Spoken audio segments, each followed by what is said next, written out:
பன்னியரசு அவர்கள் உரையாற்ற இருக்கின்றார். தோழர்கள், தந்தை பெரியார் திராவிட கழகத்தினுடைய தோழர்கள் இந்த பொதுக்கூட்டத்தினுடைய நிதி நெருக்கடியின் சூழலாக துண்டேந்தி வருவார்கள். உங்களால் முடிந்த நிதியை அளிக்குமாறு தந்தை பெரியார் திராவிட கழகத்தின் சார்பில் கேட்டுக்கொள்கின்றோம்.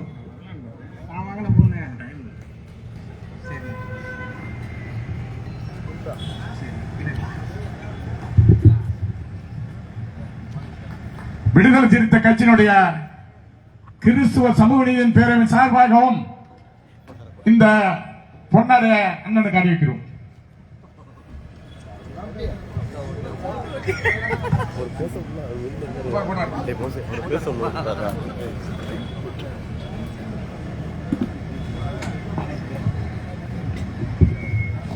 புரட்சியாளர் அம்பேத்கர் அவர்களுடைய 133வது பிறந்தநாள் விழா மே தின பொதுக்கூட்டம்.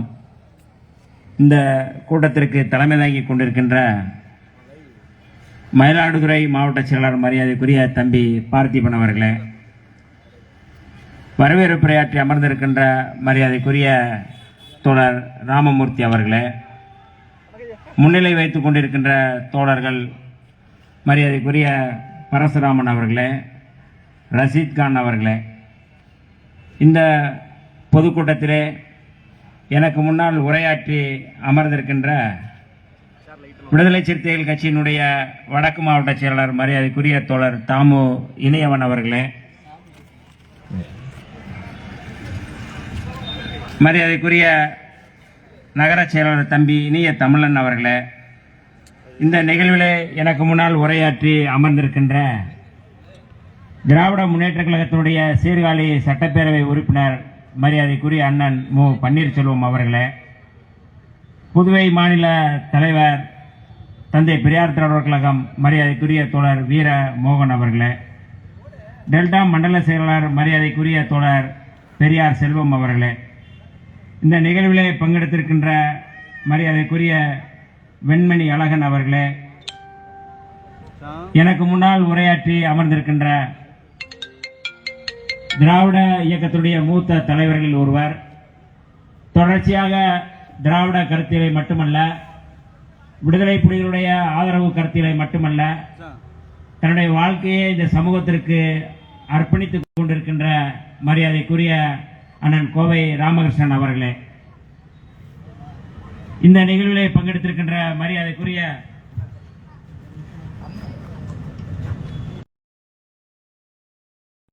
சட்டமாக்கிய புரட்சியாளர் அம்பேத்கரினுடைய வாரிசு தென்னிந்திய பிரபாகரன் விடுதலை சிறுத்தை கட்சியினுடைய போர்படை தளபதி அண்ணன் எழுச்சி தமிழரின் கண்ணசைவில் களமாடும் எங்கள் சிறுத்தை விடுதலை சிறுத்தை கட்சியினுடைய துணை பொதுச் செயலாளர் அருமை அண்ணன் வன்னி அரசு அவர்களுக்கு இளம் சிறுத்தைகள் எழுச்சி பாசறையின் சார்பில் இந்த கைத்தறியாடையை அணிவிக்கிறேன்.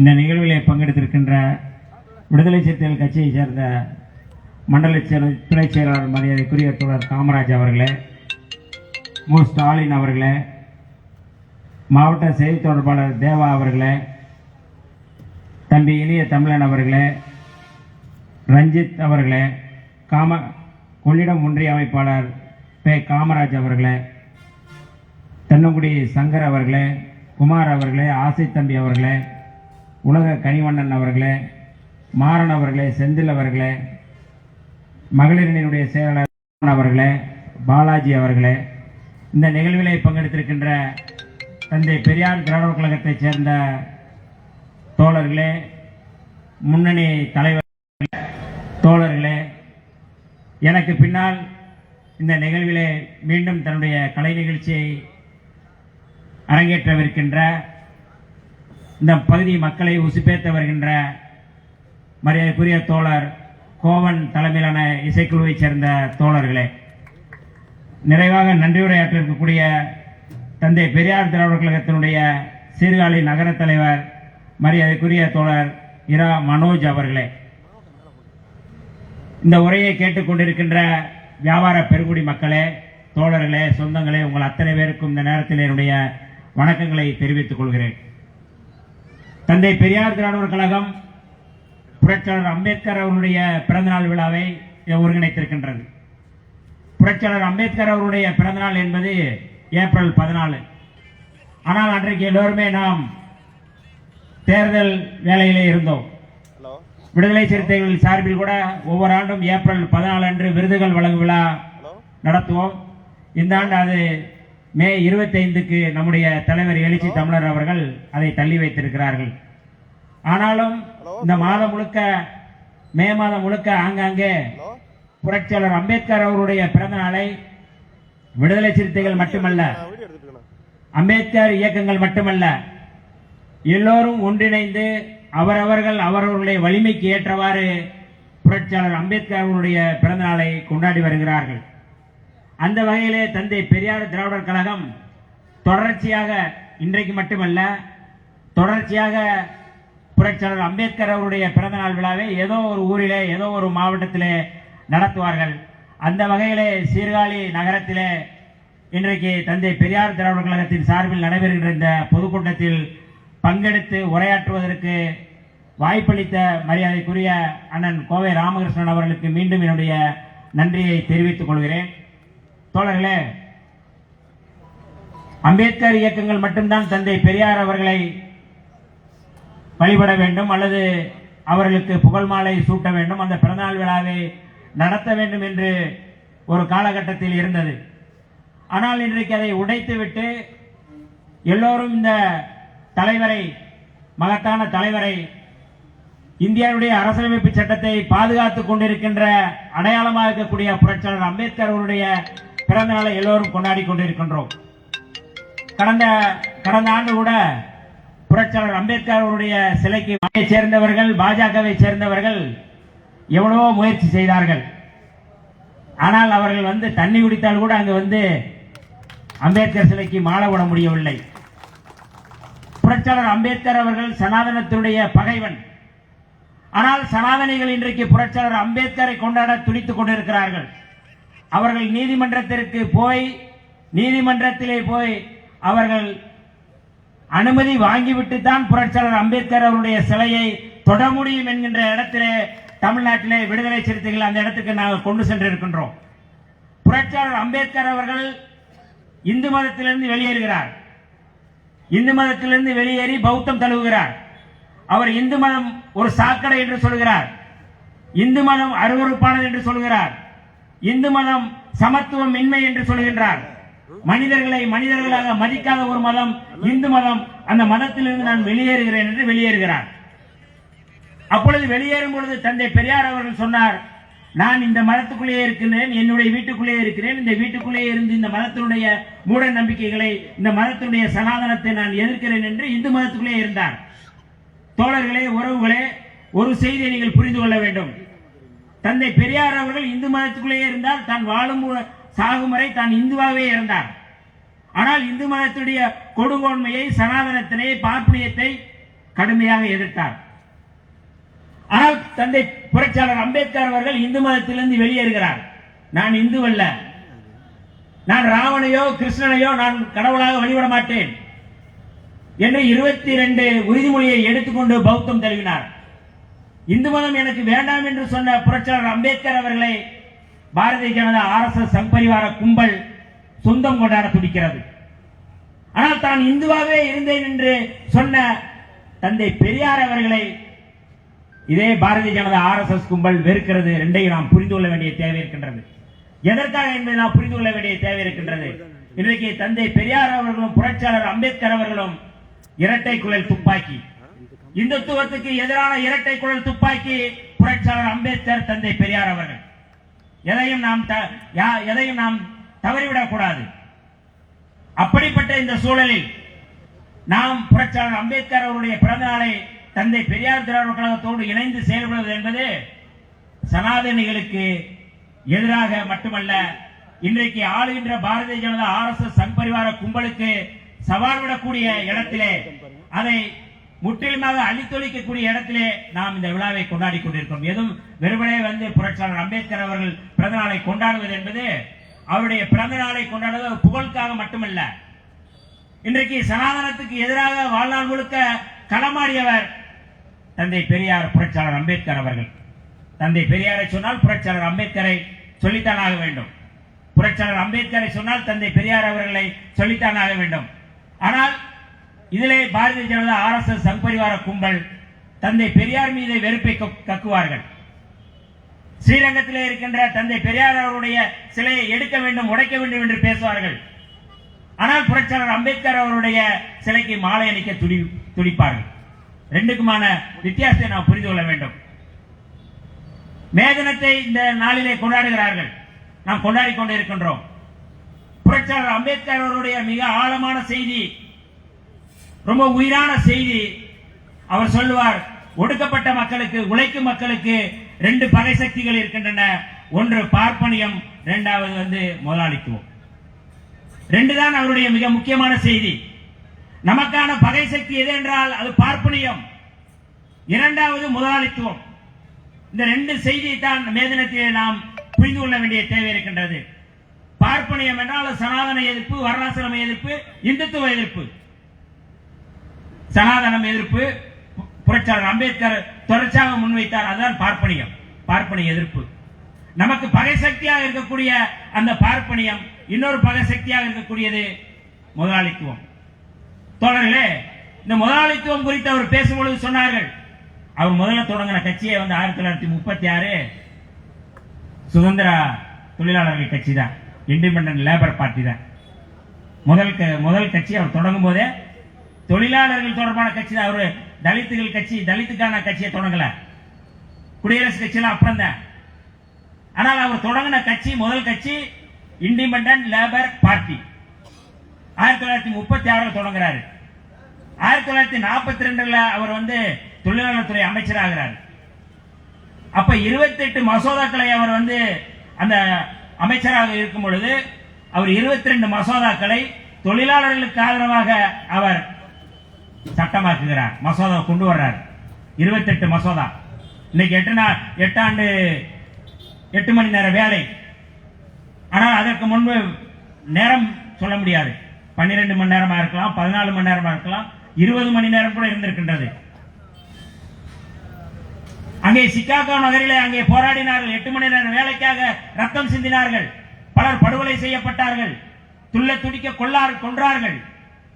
ஆனால் இந்தியாவிலே கத்தியின்றி ரத்தமின்றி ஒரே கையெழுத்திலே 8 மணி நேர வேலையை உறுதிப்படுத்தினார் என்றால் அது புரட்சியாளர் அம்பேத்கர் அவர்கள். வெறும் தலித் தொழிலாளர்களுக்கு மட்டுமாக அதை செய்யவில்லை. தொழிலாளர்கள் என்றால் அவர் சொல்லுகிறார், தொழிலாளர்கள் ஜனநாயகத்தோடு அவர்கள் சுதந்திரமாக செயல்பட வேண்டும் என்று சொல்கிறார்கள். சமூக ஜனநாயகம், அரசியல் ஜனநாயகம், இந்த ஜனநாயகத்தோடு தொழிலாளர்களுக்கான சுதந்திரமும் அந்த ஜனநாயகம் வேண்டும் என்று வலியுறுத்தியவர் புரட்சியாளர் அம்பேத்கர் அவர்கள். அதான் 8 மணி நேர வேலையை அவர் உறுதிப்படுத்துறார். இன்னைக்கு அப்படியே உள்டாவா மாறுது. மொத்தம் 48 மசோதாக்கள், 48 சட்டங்கள். பாரதிய ஜனதா RSS சங்பரிவார அமைப்புகள் இந்த 2020ஆம் ஆண்டில் 48 சட்டங்களில் 15 சட்டங்களை நீக்குகிறது. தொழிலாளர்களுக்கு ஆதரவான சட்டங்களை நீக்குகிறது. மற்ற சட்டங்களை எல்லாம் ஒன்றாக தொகுத்து 4 பிரிவுகளாக பிரித்து 4 தொகுப்புகளாக கொண்டு வருகிறார்கள். அதிலே என்னென்ன சட்டங்கள், என்னென்ன உரிமைகள் தொழிலாளர்களுக்கு கொடுக்கப்பட்டதோ, புரட்சியாளர் அம்பேத்கர் அவர்கள் என்னென்ன சட்டங்களை நடைமுறைப்படுத்துவதற்கு சட்டமாக்கினாரோ அந்த சட்டங்கள் எல்லாம் நீக்கிவிட்டார்கள். 8 மணி நேர வேலை இன்னைக்கு இல்ல, 12 மணி நேர வேலையா மாற்றாங்க. பெண்களுக்கு விடுப்பு. இன்னைக்கு முன்ன பெண்களுக்கு வேலை வாய்ப்பே இல்லாமல் இருந்தது. பெண்கள் வேலைக்கு போகக்கூடாது, பெண்கள் வீட்டிலே இருக்க வேண்டும். வீட்டில் ஆண்களுக்கு சமைச்சு போடுவது, ஆண்களுக்கு பணிவிடை செய்வதுதான் அன்றைக்கு இருந்தது. ஆனால் அன்றைய காலகட்டத்தில் 1942 புரட்சியாளர் அம்பேத்கர் அவர்கள் பெண்களுக்கு சுரங்கத்திலே வேலை வேண்டும், வேலை தேவை என்று அன்றைக்கு சட்டமாக்கினார். அது மட்டுமல்ல, பேறுகால விடுப்பையும் சட்டமாக்கியவர் புரட்சியாளர் அம்பேத்கர் அவர்கள். இன்னைக்கு பெண்கள் எல்லாம் பேறுகால விடுப்பு, 6 மாச விடுப்பு, 8 மாத விடுப்பு, என்று கேட்டுக்கொண்டு வீட்டிலே இருக்கிறார்கள் என்றால் காலம் முழுக்க புரட்சியாளர் அம்பேத்கர் அவர்களை குலசாமியாக நினைத்துக் கொண்டு அவர்கள் வழிபட வேண்டும். சும்மா வேலை பார்க்குற கம்பெனில எல்லாம் கொடுப்பான வேலை 8 மாசம் லீவு கொடுப்பானா? ஒரு 2 நாள் 3 நாள் லீவு கேட்டாலே வந்து புலம்புவான். ஆனால் அன்றைக்கு 6 மாத காலம் அவர்களுக்கு விடுப்பு தர வேண்டும் என்று சட்டமாக்கியவர் புரட்சியாளர் அம்பேத்கர் அவர்கள். சுரங்கத்திலே வேலை இல்லை, காப்புரிமை இல்லை, அவர்களுக்கு இறந்துட்டா அவர்களுக்கு வந்து காப்பீடு இல்லை, தொழிலாளர்களுக்கு ஒட்டுமொத்தமாக அவர்களுக்கு பாதுகாக்கக்கூடிய சட்டங்களை உருவாக்கியவர் புரட்சியாளர் அம்பேத்கர் அவர்கள். இன்னைக்கு தொழிலாளர் வர்க்கம் இன்றைக்கு இந்தியாவிலே முழுமையாக அவர்கள் வந்து போராடுவது, மேதனத்தில் போராடும் பொழுது அவர்கள் ஒவ்வொரு நாளையும் ஒவ்வொரு கணத்தையும் ஒவ்வொரு நேரத்தையும் அவர்கள் நினைத்து பார்க்க வேண்டியது புரட்சியாளர் அம்பேத்கருடைய சட்டங்களை பாதுகாக்க வேண்டும் என்று. புரட்சியாளர் அம்பேத்கரை நினைக்கலாம் பரவாயில்ல, ஆனால் புரட்சியாளர் அம்பேத்கருடைய சட்டங்கள் தான் இன்றைக்கு பாதுகாக்கக்கூடிய ஒரு இடத்துக்கு வந்தது. அந்த சட்டங்களை பாரதிய ஜனதா, RSS, சங் பரிவார அமைப்புகள் இன்றைக்கு ஜனநாயக ரீதியாக அவர்கள் தேர்தலிலே நின்று வெற்றி பெற்று புரட்சியாளர் அம்பேத்கர் அவர்கள் என்ன ஜனநாயகத்தை பாதுகாக்க வேண்டும் என்று அவர் நினைத்தாரோ, கனவு கண்டாரோ, அதே கனவை அதே நாடாளுமன்றத்தில் அவர்கள் தகர்த்துக் கொண்டிருக்கிறார்கள். இதை தடுக்க வேண்டும் என்பதற்காகத்தான் இன்றைக்கு இந்த களத்திலே நாம் நின்று கொண்டிருக்கின்றோம். இது நம்முடைய தலைவர் எழுச்சி தமிழர் அவர்கள் 2014ஆம் ஆண்டே எச்சரித்தார்கள், 2014 எச்சரித்தார்கள். மீண்டும் பாரதிய ஜனதா, RSS, சங் பரிவார அமைப்புகள் ஆட்சிக்கு வந்தால் அரசியலமைப்பு சட்டத்தை தகர்ப்பார்கள், தகர்க்கக்கூடிய வேலையை நாடாளுமன்ற ஜனநாயகத்தை பயன்படுத்தியே செய்வார்கள் என்று சொன்னார்கள். இன்றைக்கு அதுதான் நடந்து கொண்டிருக்கிறது. எல்லா சட்டங்களையும் அவர் கொஞ்சம் கொஞ்சமாக தகர்த்துக் கொண்டிருக்கிறார்கள். நீ வந்து காஷ்மீர் சட்டமா, காஷ்மீருடைய 370 அதை சட்டப்பூர்வமாக அவர்கள் வந்து அதை எடுக்கிறார்கள். சரி, நீதிமன்றத்துக்கு போனா நீதிமன்றத்தின் மூலமாகவும் அதை தீர்ப்பு வாங்குகிறார்கள்.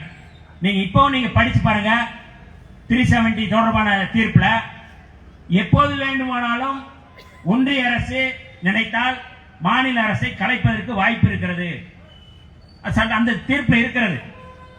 அப்ப மாநில உரிமை தொடர்பாக, மாநில சுயாட்சி தொடர்பாக 1956 நவம்பர் 1 மொழிவழி மாநிலம் பிரிக்கப்படும் பொழுது புரட்சியாளர் அம்பேத்கர் அவர்கள் ஒவ்வொரு மாநிலத்திற்குமான அந்த அழகை, அந்த உரிமையை அவர் நடைமுறைப்படுத்துகிறார்கள். ஆனால் இன்றைக்கு அவருடைய அந்த சட்டத்தையும் அவர்கள் தகர்க்கிறார்கள். ஆகவேதான் அந்த மொழிவழி மாநில பிரிவினையை, அந்த மொழிவழி மாநிலத்தினுடைய உரிமையை அவர்கள் ஒட்டுமொத்தமாக நீக்கிவிட்டு ஒரே நாடு அது இந்து ராஷ்டிரம், ஒரே மொழி அது இந்தி, இதை கொண்டு வருவதற்காக அவர்கள் வந்து துடித்துக் கொண்டிருக்கிறார்கள். தொடர்கள் ஏற்கனவே சொன்னது போல புரட்சியாளர் அம்பேத்கருடைய 2 மிக முக்கியமான செய்தி பார்ப்பனியமும் முதலாளித்துவம்.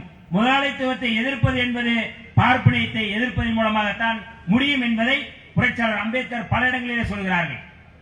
இன்றைக்கு பாரதிய ஜனதா, RSS, சங் பரிவார அமைப்புகள் அந்த சட்டங்களை எல்லாம் அழித்தொழிக்கிறார்கள். அதை அழித்தொழித்து விட்டு ஒட்டுமொத்தமாக இந்து ராஷ்டிரம் படைப்பதற்காக அவர்கள் முயல்கிறார்கள். தோழர்களே, இந்து ராஷ்டிரம் படைப்பதற்கு அவர்களுக்கு தடையாக இருப்பது தேசிய இனங்களுடைய அடையாளங்கள், தேசிய இனங்களுடைய அடையாளங்கள். இதுதான் லெனின் அவர்கள் சொல்வார்கள், சுயநிர்ணய உரிமை தொடர்பாக பேசுவார்கள். தேசிய இனங்களுடைய அடையாளங்கள், தேசிய இனங்களுடைய உரிமைகள் தான் மிக முக்கியமானது என்று சொல்வார்கள். அதைத்தான் புரட்சியாளர் அம்பேத்கர் அவர்களும் தேசிய இனங்கள் தொடர்பாக பேசியிருக்கிறார்கள். ஆனால் பாரதிய ஜனதாவோ, RSS, சங் பரிவார அமைப்புகளோ புரட்சியாளர் அம்பேத்கர் அவர்கள் இந்தியாவை ஆதரித்ததாக சொல்வார்கள். எல்லாம் பொய். நம்முடைய அண்ணன் ராமகிருஷ்ணன் அவர்கள் சொன்னது போல பேசுறதெல்லாம் பொய். எது சொன்னாலும் அவர் பொய்யில தான். அவர் வந்து இன்னைக்கு வந்து மோடி அவர்கள் தேர்தல் காலங்கள், அதுக்கு முன்னாடி பேசின பொய்கள்லாம் தனி. மோடி பேசிய பொய்கள்னே புத்தகம் ஒண்ணு நம்முடைய பத்திரிகையாளர் பரக்கத் அலி அவர்கள் வெளியிட்டிருக்கிறார். மோடி சொன்ன பொய், கல்யாணம் முடிச்சியா முடிக்கல, அவர் சொன்னார், அதுல சொன்ன பொய். அவர் தாலியை பத்தி பேசுறாரு. வீடு, உனக்கு வீடு இருக்கா? வீடு இல்ல. ஆனால் அவருக்கு வந்து 110 கோடி மதிப்புள்ள வீடு இருக்கு அப்படின்னு சொல்லி ஆதாரமா வெளியிட்டு இருக்கிறாங்க. அவருடைய அண்ணன் தம்பி எல்லாத்தையும் சேர்த்து வீடு இருக்கு அப்படின்னு சொல்லி. என்ன படிச்சிருக்கீங்க? நான் படிச்சிருக்கிறேன் பொலிட்டிக்கல் சயின்ஸ். அவர் சொல்றாரு. ஆனா அவர் படிக்கும் போது அந்த கல்லூரியில வந்து பொலிட்டிக்கல் சயின்ஸ் இல்லைன்னு சொல்லி ஆதாரத்தை கொடுத்தாங்க. இப்படி பல பொய்கள், பிராடு. இந்தியாவுடைய ஒரு தலைமை அமைச்சர் மோடி, அவரே இப்படிப்பட்ட பிராடா இருந்தா அவரை வழிபடக்கூடிய அல்லது அவரை வழி நடக்கக்கூடிய அண்ணாமலை எப்படிப்பட்ட பொய்யா இருப்பான்? ஹச்ராஜ் எவ்வளவு மோசமான ஒரு பொய்யனா இருப்பான்? அவ்வளவு அப்பட்டமான பொய்கள். இன்னைக்கு தேர்தல் நேரத்தில் அவர்கள் பேசுகிறார்கள். இஸ்லாமியர்கள் வந்து ஊடுருவல்காரர்கள் என்று சொல்கிறார். இந்தியாவுடைய இவன் சொல்றான் பாரத் மாதாக்கு ஜெய் தேசிய கொடியை கொண்டு வந்து அப்படியே ஆட்டிக்கிட்டு இருக்கிறான்.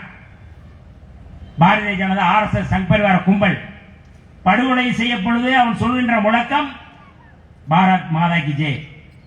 பெண்களை பாலியல் வன்முணர்வு செய்யும் பொழுது சொல்லக்கூடிய முழக்கம் பாரத் மாதாக்கு ஜெய். பில்கிஸ் பானு நிறைமாத கர்ப்பிணி, கை குழந்தை, 2002 குஜராத்ல அழைச்சிட்டு அப்படியே போயிட்டு இருக்கிறாங்க. கலவரத்தில் அவங்களுடைய உறவினர்கள் எல்லாம் போறாங்க. 11 பேரையும் படுகொலை செய்கிறார்கள். கை குழந்தையை தூக்கி வந்து சுவத்திலே அடிக்கிறார்கள். தான் நிறைமாத கர்ப்பிணி என்று சொல்கிறார். நிறைமாத கர்ப்பிணியும் பாலியல் வன்முணர்வு செய்கிறார்கள். அப்படி செய்துவிட்டு அவர்கள் முழங்கிய முழக்கம் பாரத் மாதா கி ஜெய். அந்த தேசிய கொடியை வச்சுக்கிட்டு பாரத் மாதா கி சொல்றான். அந்த தேசிய கொடியை வடிவமைத்தவர் சுஹையா தியாப்ஜி, ஒரு இஸ்லாமியர். உனக்கு வெக்கம், சூடு, சொரணை இருந்தா இஸ்லாமியர்களை நீ ஊடுருவல்காரன் சொல்ற. இஸ்லாமியர் ஊடுருவல்காரர்கள் அவர்கள் வடிவமைத்த கொடியை தூக்கி கொண்டு நீ பாரத் மாதா கி ஜெய் சொல்வதற்கு உனக்கு தகுதி இருக்கிறதா? காந்தியடிகள் தன்னுடைய சத்திய சோதனை நூலிலே அவர் சொல்வார்கள், சுதந்திர போராட்டத்திற்காக தன்னுடைய சொத்துக்களை எல்லாம் எழுதி கொடுத்தவர்கள் அப்துல்லா, ஆதம், ஐவேரி சகோதரர்கள். அந்த சகோதரர்கள் அந்த குடும்பத்தில் தன்னுடைய சொத்துக்கள் அத்தனையும் காந்தியார் எழுதின அந்த சத்திய சோதனையில் இருக்கு. நீ காந்தியவே படுகொலை செஞ்சவன். அத்தனை பேரும் வந்து இன்னைக்கு வந்து காந்திய படுகொலை செஞ்சவங்களை வந்து நீங்க வந்து பாராளுமன்றத்தில் பாராட்ட, அவர்களுக்கு சிலை வைக்கிற, அவர்களுடைய படத்தை வைக்கக்கூடிய மிக மோசமான ஒரு சூழல் இருக்கின்றது. இந்த மோடியும் அமித்ஷாவும் இன்றைக்கு என்னென்ன பொய்ய சொல்லும், மீண்டும் அதிகாரத்திற்கு வர வேண்டும் என்று துடிக்கிறார்கள். மீண்டும் அதிகாரத்திற்கு வந்தால்தான் கடந்த காலத்தில் கடந்த 10 ஆண்டுகள் செய்த அயோக்கியத்தனத்தை, கடந்த 10 ஆண்டுகளில் அவர்கள் செய்த வன்கொடுமைகளை, கடந்த 10 ஆண்டுகளில் அவர்கள் செய்த கலவரங்களை, படுகொலைகளை அதாவது அதிலிருந்து தப்பிக்க முடியும் என்று நினைக்கிறார்கள். உங்களுக்கு தெரியும், சோராபுதீன் என்கவுண்டர் வழக்கு, இந்தியா கூட்டணி மீண்டும் ஆட்சிக்கு வரும், பாரதிய ஜனதா கட்சி வீழும், மோடி வந்து கட்டாயம் வந்து ஆட்சிக்கு வரவே முடியாது. இப்படிப்பட்ட ஒரு சூழலில் சோராபுதீன் என்கவுண்டர் வழக்கு மிக முக்கியமானது. குஜராத்திலே பாரதிய ஜனதா கட்சியினுடைய உள்துறை அமைச்சராக அன்றைக்கு இருந்தவர் அமித்ஷா அவர்கள். வெறும் அந்த திடீர்னு அந்த சோராபுதீனை வந்து பேருந்துல இருந்து இறக்கி அழைச்சிட்டு போறாங்க, அவர் என்கவுண்டர் பண்ணிடுறாங்க. அதற்கு சாட்சியாக இருந்தவர் 2 பேர். ஒருவர் வந்து ஒரு சாமியார், அவர் இன்னொருவருடைய மனைவி. 2 பேரும் வந்து மறுநாள் வந்து அவருடைய மனைவி சாட்சி சொல்லிடுவாங்கன்னு சொல்லிட்டு அடுத்த ஓரிரு வாரங்களே அவரை வந்து மர்மமான முறையில் கொல்லப்படுறார். அதற்கு பிறகு இந்த அவருடைய நண்பர் அவர் வந்து அந்த சாமியாரும் கொல்லப்படுறார். 3 பேருமே கொல்லப்படுறாங்க. இந்த வழக்கு கட்டாயம் வந்து அமித்ஷா இதில் சம்பந்தப்பட்டிருக்கிறார் என்று சோராபுதீனுடைய குடும்பத்தினர் தொடர்ச்சியாக புகார் கொடுத்ததன் அடிப்படையில் அன்றைக்கு உள்துறை அமைச்சராக இருந்த ப. சிதம்பரம் அவர்கள் சிபிஐ வழக்கு போட்டு அமித்ஷா அவர்களை கைது செய்தார்கள். இந்த வழக்கிலே, சோராபுதீன் என்கவுண்டர் வழக்கிலே கைது செய்யப்பட்டவர் அமித்ஷா அவர்கள். இந்த வழக்கிலே மீண்டும் வந்து 2014 மீண்டும் பாரதிய ஜனதா ஆட்சிக்கு வந்த பிறகு அந்த வழக்கினுடைய விசாரணை திசை மாறுகிறது. அந்த விசாரணையில் நியமிக்கப்பட்டவர் நீதிபதி லோயா அவர்கள். நீதிபதி லோயா அவர்களும் மர்மமான முறையில் இறந்து போகிறார். நீதிபதி லோயா எப்படி இறந்தார் என்று அவருடைய மனைவி புகார் கொடுக்கிறார். என்னுடைய கணவர் இறப்பிலே சந்தேகம் இருக்கின்றது, இந்த வழக்கை விசாரிக்க கூடாது, நாங்கள் சொன்னது மாதிரி தீர்ப்பளிக்க வேண்டும் என்று மிரட்டினார்கள். அவர்களுக்கு மிரட்டல் கடிதம் வந்தது என்று அவர் புகார் கொடுத்தார்கள். ஆனாலும் அந்த வழக்கிலே அமித்ஷா அவர்கள் விடுதலை செய்யப்பட்டார்கள். இந்தியா கூட்டணி மீண்டும் ஆட்சிக்கு வரும். நீதிபதி லோயா உள்ளிட்ட படுகொலை வழக்கை மீண்டும் விசாரணைக்கு எடுத்து அமித்ஷாவை சிறைக்கு அனுப்புவோம். இது சும்மா அவங்க சொல்றது மாதிரியான வார்த்தை அல்ல. எப்படிப்பட்டவர் அங்கே உள்துறை அமைச்சராக இருக்கிறார்? எப்படி மோசமான ஒரு படுகொலைகளை நடத்திவிட்டு இன்றைக்கு அமித்ஷா அவர்கள் இன்றைக்கு உள்துறை அமைச்சராக இருக்க முடிகின்றது? குடியுரிமை திருத்த சட்டத்துக்கு எதிராக மக்கள் போராடினார்கள். டெல்லியிலே ஷாஹின் பார்க் என்ற இடத்திலே இன்றைக்கு வர 19 பேர் ஊபா சட்டத்திலே கைது செய்யப்பட்டிருக்கின்றனர். 19 பேரும் இஸ்லாமியர்கள். உமர் காலித் என்கின்ற மாணவர், இமாம் என்கின்ற ஆராய்ச்சி மாணவர், ஒரு பெண் மாணவி, இப்படி 19 பேர். என்ன அவர்கள் குற்றம் செய்தார்கள்? குடியுரிமை திருத்த சட்டத்துக்கு எதிராக போராடினார்கள். நாமும் போராடினோம். தமிழ்நாடு முழுக்க விடுதலை சிறுத்தைகள் குடியுரிமை திருத்த சட்டத்துக்கு எதிராக போராடினோம். தந்தை பெரியார் திறன் போராடியது, இடதுசாரிகள் போராடினார்கள், எல்லோரும் போராடினார்கள்.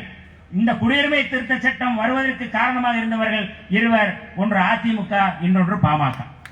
இவங்க அங்க வாக்களிச்சதுனால 2 பேர் வந்தாங்க. குடியுரிமை திருத்த சட்டம் இன்றைக்கு வந்திருக்கு, இன்றைக்கு நடைமுறைக்கு இருக்கிறது, இன்றைக்கும் இருக்கின்றது குடியுரிமை திருத்த சட்டம். அந்த சட்டத்தை எதிர்த்து போராடியதற்காக டெல்லியிலே பள்ளிவாசலை இடித்தார்கள். பள்ளிவாசலை அவர்கள் தீ வைத்து கொளுத்தினார்கள். குடியிருப்புகளாம் அங்கே எரிக்கப்பட்டது.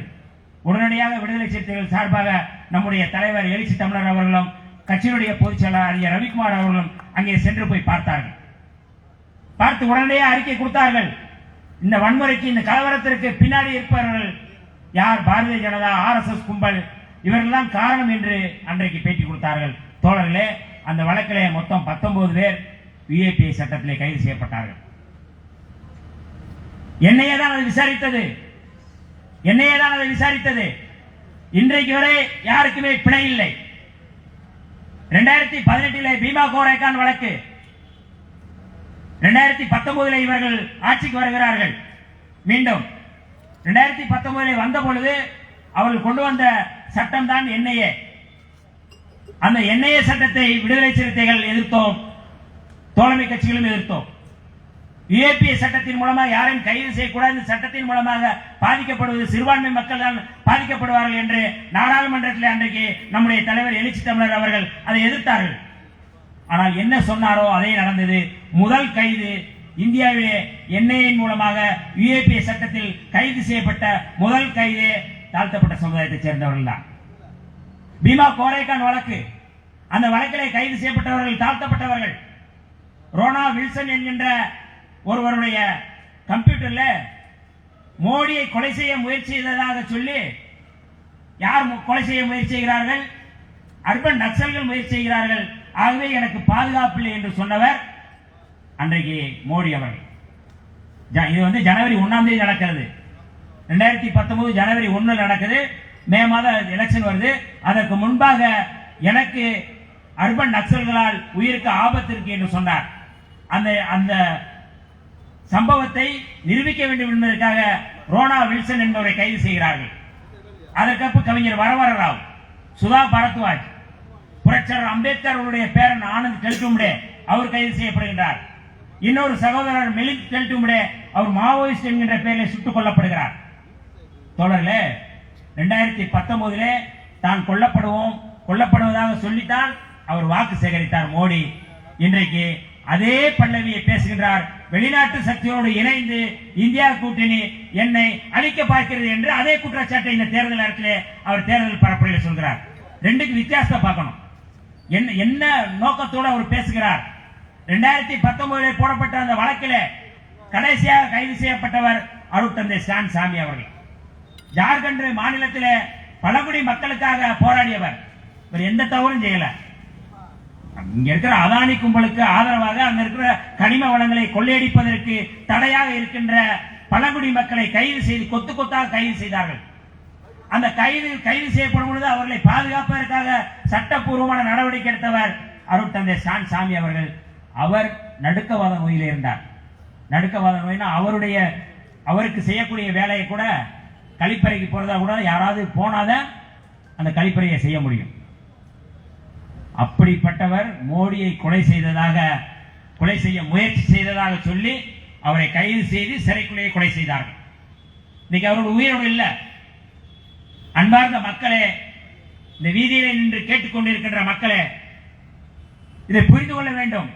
2019 போடப்பட்ட அந்த வழக்கிலே இதுவரை குற்றப்பத்திரிகை தாக்கல் செய்யவில்லை.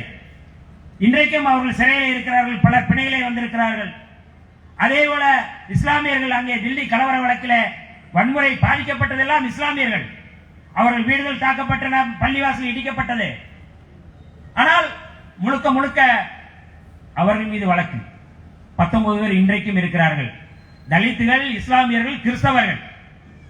இந்த ஆட்சியிலே கடந்த 10 ஆண்டுகளில் எண்ணெயை போட்ட வழக்கு, யுஏபிஏ சட்டத்தில் கைது செய்யப்பட்ட ஒட்டுமொத்தமான பாதிக்கப்பட்டவர்கள் இந்த 3 பிரிவை சேர்ந்தவர்கள். இதிலே தாழ்த்தப்பட்ட மக்களுக்கு ஆதரவாக இருந்த கவிஞர் வரவரராவ் ஒரு பிற்படுத்தப்பட்ட சமுதாயத்தை சேர்ந்தவர் தான். தொழிற்சங்கவாதியாக இருக்கக்கூடிய சுதா பரத்வாஜ் அவர் ஒரு பிற்படுத்தப்பட்ட வகுப்பை சேர்ந்தவர்கள் தான். ஆனால் முழுமையாக பாரதிய ஜனதா RSS சங்பரிவார கும்பலுக்கு எதிராக அணிதிரள வேண்டும் என்று அவர்கள் அணிதிரட்டலுக்கான ஒரு அறிக்கை விட்டதற்காக அவர்கள் கைது செய்யப்பட்டார்கள். இந்த ரோனா வில்சன் என்கின்ற அவருடைய வழக்கறிஞருடைய கம்ப்யூட்டர்ல இருக்கிற அந்த லெட்டர் எடுத்து போய் அமெரிக்காவுக்கு போய் கொடுத்தாங்க.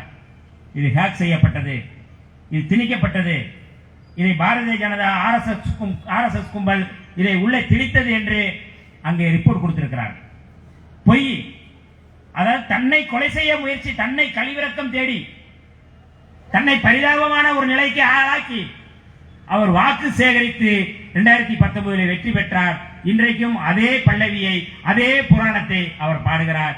தோழர்களே, இன்றைக்கு ராமன் நினைத்தா கூட மோடியை காப்பாற்ற முடியாது.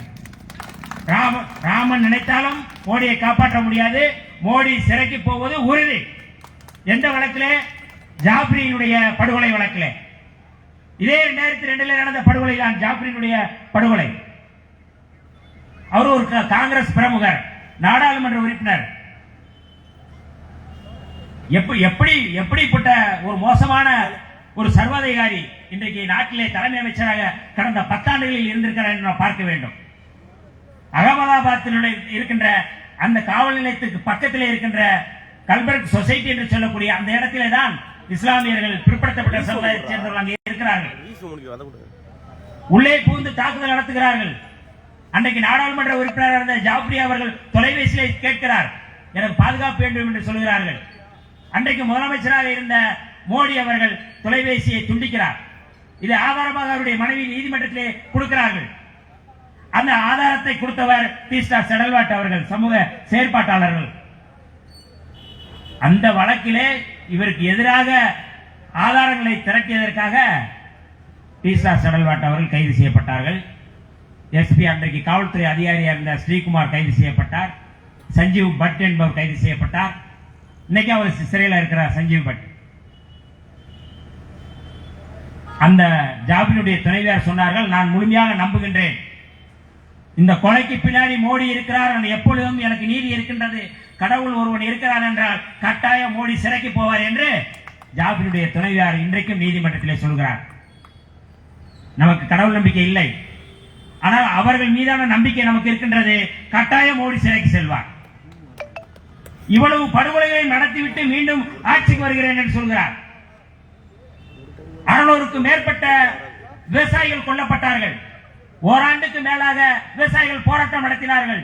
விவசாயிகளுடைய சட்டத்தை, விவசாயிகளை பாதுகாக்க வேண்டும், விவசாயத்தை பாதுகாக்க வேண்டும் என்று சட்டம் இயற்றியவர் புரட்சியாளர் அம்பேத்கர் அவர்கள். இன்றைக்கு விவசாய நிலங்கள் விவசாயிகளுக்கு இருக்க வேண்டும், அதை சட்டமாக்கியவர் புரட்சியாளர் அம்பேத்கர் அவர்கள். அந்த சட்டத்தை அவர்கள் நீக்கிவிட்டார்கள். அதுக்காக ஓராண்டுக்கு மேல போராட்டம் நடத்தினார்கள். குறைந்தபட்ச ஆதார விலையை நிர்ணயம் செய்ய வேண்டும் என்று போராட்டம் நடத்தினார்கள். அந்த சட்டத்தையும் ஆதரித்தது யாருன்னா பாட்டாளி மக்கள் கட்சியும் அதிமுகவும் தான். ஆனா இவங்க 2 பேருமே என்ன சொல்றாங்க, நாங்களாம் விவசாயி. ராமதாஸ் கேட்டா நான் இந்த கொய்யாப்பழம் பாத்தீங்கன்னா கொய்யாப்பழத்தை எடுத்து காட்டுவார், இல்லைன்னா முந்திரி பழத்தை எடுத்து காட்டுவார். முந்திரி பழம் எப்படி சாப்பிடுறதுன்னு நீதி நாடாக, பகுத்தறிவு பெற்ற நாடாக மாற்றியவர் தந்தை பெரியார், புரட்சியாளர் அம்பேத்கர் அவர்கள், பேரறிஞர் அண்ணா அவர்கள், டாக்டர் கலைஞர் அவர்கள். ஆனால் இந்த நாட்டை அப்படியே மிக மோசமாக வடநாட்டானுக்கு பேரம் பேசி விட்டு கொடுத்து கொண்டிருக்கின்ற ஒரு கும்பல் யாருன்னா அது பாமக. அவன் மதவெறியை ஊட்டுகிறான், இவன் சாதி வெறியை ஊட்டுகின்றான். இன்றைக்கு கலைஞர் அவர்கள் ஒரு தடுப்பணையாக, சமூக நீதியுடைய அடையாளமாக இன்றைக்கு அவருடைய தொடர்ச்சியாக தளபதி ஸ்டாலின் அவர்கள் இந்த ஆட்சியை நடத்தி கொண்டிருக்கிறார்கள். எத்தனையோ திட்டங்கள், எத்தனையோ சமூக நீதி திட்டங்கள். குடும்பத்திலே 1000 ரூபாய் கொடுக்கிறார்கள் என்று சொன்னால் இங்க இருக்கிறவன் பிச்சைன்னு சொல்லி கிண்டல் பேசுறாங்க. ஆனா அவனே வெளிநாட்டில் பிச்சை எடுக்கிறவன் தான். ஆனா அவன் பிச்சைன்னு சொல்றான். ஆனால் இன்றைக்கு மகளிருக்கான திட்டங்கள், கல்விக்கான திட்டங்கள் எல்லாவற்றையும் இன்றைக்கு முதல்வர் ஸ்டாலின் அவர்கள், தளபதி ஸ்டாலின் அவர்கள் இந்த சட்டங்களை அவர் சமூக நீதி திட்டங்களை கொண்டு வந்திருக்கிறார்கள். ஆனால் எஸ்ஆர் பொம்மை வழக்கிலே எந்த ஆட்சியும் கலைக்க முடியாது என்று தீர்ப்பு வாங்கப்பட்டது. ஆனால் இவர்கள் பாரதிய ஜனதா RSS சங் பரிவார கும்பல் என்ன நினைக்கிறது என்றால், தனக்கு ஆகாத ஆட்சியை யாரையாவது வைத்து சீண்ட வேண்டும், அவர்களுக்கு எதிராக செயல்பட வேண்டும் என்று இங்கே ஒருவனை வைத்திருக்கிறார்கள். அவன் பேர் RN ரவி. அவன் என்ன தினம் இப்ப இந்த தேர்தல் நேரத்தில் கொஞ்சம் ஸ்டாப் பண்ணி வச்சிருக்கிறான். ஆனால் தினம் எதையாவது எதிராக பேசுவது, தமிழ்நாடு இல்லை தமிழகம் அப்படின்னு சொல்றது, சனாதனம் தான் சிறந்தது என்று சொல்கிறது. அம்பேத்கர் பேரை நான் சட்டசபையில சொல்றது இல்ல, பெரியார் பேரை சொல்றது இல்ல, எதையுமே சொல்றது இல்ல. ஆனால் இதையெல்லாம் எதிர்த்து சட்டப்பேரவையிலே தமிழ்நாட்டினுடைய அந்த அடையாளத்தை பாதுகாத்துக் கொண்டிருக்கின்ற ஒரு அரசாங்கம் நடக்கிறது என்றால் அது திராவிட முன்னேற்ற கழக அரசு. அந்த அரசுக்கு ஆதரவாக நாம் இருக்கின்றோம். சமூக நீதியின்பால் யாரெல்லாம் விருப்பப்படுகிறார்களோ, யாரெல்லாம் அக்கறை இருக்கிறோ அவர்களுக்கு ஆதரவாக இருக்கின்ற ஒரு பேர் இயக்கம் தான் இன்றைக்கு விடுதலை சிறுத்தைகள் இயக்கம். ஆனால் பாரதிய ஜனதா RSS மோடி என்ன செய்கிறார் என்றால், தனக்கு ஆகாத மாநிலத்தில் அவர்கள் ஆட்சியை கலைக்க முயற்சி செய்கிறார்கள். ஆனால் ஆட்சியை கலைக்க முடியாது என்பதற்காக முதலமைச்சரே கைது செய்கிறார்கள். அரவிந்த் கெஜ்ரிவாலை கைது செய்கிறார்கள். அங்கே ஜார்க்கண்ட் மாநில முதலமைச்சரை கைது செய்கிறார்கள். அதாவது எஸ்ஆர் பொம்மை வழக்கில் நேரடியா ஆட்சியை கலைக்க முடியாது. ஆனால் வேறு வடிவத்தில் நம்முடைய முதலமைச்சரை நேர தூக்குறது. இப்படிப்பட்ட ஒரு சூழலில் தான் இன்றைக்கு நம்முடைய முதல்வர் அவருடைய சமூக நீதி திட்டங்களுக்கு எதிராக தமிழ்நாட்டை அச்சுறுத்திக் கொண்டிருக்கிறது ஒரு கும்பல், அது பாரதிய ஜனதா. அன்பார்ந்த பொதுமக்களே, இன்றைக்கு விடுதலை சிறுத்தைகள் இருக்கிறோம், திராவிடர் விடுதலை தந்தை பெரியார் திராவிடர் கழகம் இருக்கின்றது, இடதுசாரிகள் இருக்கின்றோம், பல்வேறு கட்சிகள் இருக்கிறார்கள். ஆனால் இந்த கட்சிகளுடைய இலக்கு என்பது தமிழ்நாட்டினுடைய அடையாளத்தை பாதுகாப்பது, தமிழ்நாட்டினுடைய உரிமைகளை பாதுகாப்பது, தமிழ்நாட்டு மக்களுக்கு முழுமையாக சமத்துவத்தை படைப்பது என்பதுதான் எங்களுடைய இலக்கு. ஆனால் பாரதிய ஜனதாவோ RSS சங் பரிவார கும்பலுடைய இலக்கு என்பது இந்த இலக்கல்ல. அவர்கள் இந்து ராஷ்டிரமாக்குவது, இந்து ராஷ்டிரம் என்பது பார்ப்பனர்களுக்கான நாட்டை படைப்பதற்காகத்தான், அவர்களுக்கு சேவகம் செய்வதற்காகத்தான் இன்றைக்கு அவர்கள் முழுமையாக அந்த வேலையை செய்து கொண்டிருக்கிறார்கள். அதற்கு அடிப்படையாக பாரதிய ஜனதா ஜாதி ரீதியாக மக்களை ஒருங்கிணைத்துக் கொண்டிருக்கிறார்கள். நாம் விழிப்பாக இருக்க வேண்டிய தேவை இருக்கின்றது. எப்படி புரட்சியாளர் அம்பேத்கர் அவர்கள் 2 பகையை அடையாளம் காட்டினாரோ, பார்ப்பனியமும் முதலாளித்துவம் நமக்கு இரட்டை பகை என்று அடையாளம் காட்டினாரோ, இன்றைக்கு நமக்கு பகையாக இருக்கக்கூடிய இந்த சனாதனத்தை தாங்கி பிடிக்கின்ற கட்சியாக பாரதிய ஜனதா இருக்கிறது, RSS இருக்கின்றது, சங் பரிவார கும்பல் இருக்கின்றது. இந்த கும்பலை நாம் வீழ்த்த வேண்டும் என்றால் நமக்கு இருக்கின்ற 2 ஆயுதங்கள் தந்தை பெரியாரும் புரட்சியாளர் அம்பேத்கர் அவர்கள். இந்த ஆயுதங்களை நாம் தூக்கி பிடிக்க வேண்டிய தேவை இருக்கின்றது. இந்த தூக்கி பிடிப்பதன் மூலமாக இவர்களை ஓட ஓட நாம் விரட்ட முடியும். எப்படி மத பெரும்பான்மைவாதத்தை முன்வைத்து அவர்கள் அரசியல் செய்கிறார்கள். மத பெரும்பான்மைவாதம் என்பது ஒட்டுமொத்தமாக மத சிறுபான்மையினருக்கு எதிராக, மொழி சிறுபான்மையினருக்கு எதிராக ஒட்டுமொத்தமாக அவர்கள் கொண்டு வருவார்கள். அதை தடுக்க வேண்டிய பொறுப்பு நமக்கு இருக்கின்றது. ஆகவேதான் இந்த நேரத்தில் நம்முடைய தந்தை பெரியார் திராவிடர் கழகம் சார்பாக இந்த பொதுக்கூட்டத்தை நம்முடைய அண்ணன் கோவை ராமகிருஷ்ணன் அவர்கள் ஒருங்கிணைத்திருக்கிறார்கள். நம்முடைய எதிரி என்பது பாரதிய ஜனதா RSS சங் பரிவார கும்பல் தாங்கி பிடிக்கின்ற அந்த சனாதன கொள்கைதான். அந்த சனாதனத்தை அழிப்பதற்கு நாம் அணிதிரள வேண்டிய தேவை இருக்கின்றதற்கு அதற்கான ஒரு கோட்பாட்டு யுத்தமாக இதை பார்க்க வேண்டும். கோட்பாட்டு யுத்தம் என்பது இன்றைக்கு சனாதனத்துக்கும் சமத்துவத்துக்கான யுத்தமாக நாம் மாற்ற வேண்டிய தேவை இருக்கின்றது. இந்த தேர்தலில் கட்டாயம் இந்தியா கூட்டணி ஆட்சிக்கு வரப்போகின்றது. கட்டாயம் மோடி, அமித்ஷா போன்றவர்கள் சிறைக்கு செல்வார்கள் என்று எந்த மாற்று கருத்தும் இல்ல. அவங்களே சிறைக்கு போனாங்களா, இங்க இருக்கிற அவருடைய அடிபிடிகள்லாம் யார் என்னன்னு பார்த்துக்கோங்க. அதெல்லாம் பார்த்துக்கணும். நிறைய காவல்துறையில் இருக்கிற நண்பர்கள் கூட RSSக்கு ஊடுருவி RSSக்கு சேவம் செய்யக்கூடிய கேவலமான வேலையை செய்து கொண்டிருக்கிறார்கள்.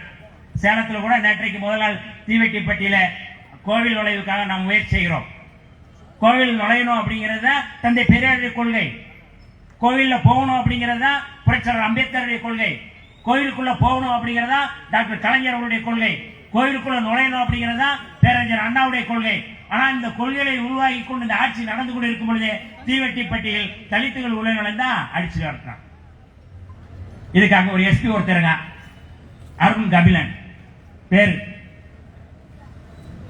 கோவில நுழையக்கூடாதுன்னு கைது செய்ய உனக்கு துப்பு இல்ல, உனக்கு துணிச்சல் இல்ல. ஆனா தலித்துகள் உள்ள நுழைஞ்சா அவங்கள வீடு போகுது நீ அடிக்கிற. திருப்பி அடிக்கிறதுக்கு எவ்வளவு நேரம் ஆகும்? நாங்க ஆனால் நாங்கள் இன்றைக்கு எங்களுக்கு பகை சக்தியாக இருக்கக்கூடிய பாரதிய ஜனதா RSS சங் பரிவார கும்பலை எதிர்க்கக்கூடிய இடத்துல இருக்கின்றோம். அவங்களே எதிர்க்கிறோம், நீ ஏமாத்துறோம் அப்படிங்கிற இடத்துல தான் நாங்க இருக்கிறோம். தமிழ்நாட்டை பாதுகாக்க வேண்டும், இந்தியாவுடைய அரசியலமைப்பு சட்டத்தை பாதுகாக்க வேண்டும், இந்தியாவுடைய தேசிய இனங்களை பாதுகாக்க வேண்டும், தேசிய இனங்களுக்குள்ள ஐக்கியத்தை உருவாக்க வேண்டும் என்று எங்களுடைய தலைவர் எழுச்சி தமிழர் அவர்கள் ஒவ்வொரு நாளும் அவர் போராடி கொண்டிருக்கிறார்கள். ஆனால் நாங்கள் இன்னும் கோயிலுக்குள்ள நுழைவதற்கு போராடி கொண்டிருக்கின்றோம். ஜனநாயக சக்திகளே, தோழர்களே, உறவுகளே, இந்த சமத்துவமின்மையை அழித்துவிட்டு சமத்துவத்துக்காக நாம் போராட வேண்டிய தேவை இருக்கின்றது. கோவில் இன்னைக்கு கோவில் முழுக்க பாப்பா இருக்கான். பிற்படுத்த OBC சமுதாயத்தை சேர்ந்த உள்ள நுழையிறது இல்ல. ஏன்னா வேற யாரும் உள்ள நுழைய போறாங்களா? இந்துக்கள் தான் நுழையிறான். ஆனா அப்படி யாரும் உள்ள விடுறதில்ல. இந்து அறநிலையத்துறைக்குள்ள இருந்தாலும் கோயிலுக்குள்ள நுழைய முடியாத ஒரு சூழல் இருக்கின்றது.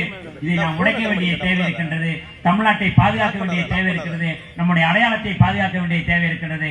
அதற்கான அடையாளங்களாக புரட்சியாளர் அம்பேத்கர், தந்தை பெரியார் அவருடைய கொள்கைகளை ஏந்தி நாம் களமாடுவோம் என்று சொல்லி வாய்ப்பளித்த தோழர்களுக்கு நன்றி சொல்லி விடைபெறுகிறேன். நன்றி, வணக்கம். தொடர்ச்சியாக மக்கள் கலை இலக்கிய கழகத்தினுடைய தோழர் பேரறிஞர் அண்ணா ஆட்டோ ஓட்டுநர் சங்க சார்பாக தோழர் மூர்த்தி அவர்கள் நமது எழுச்சி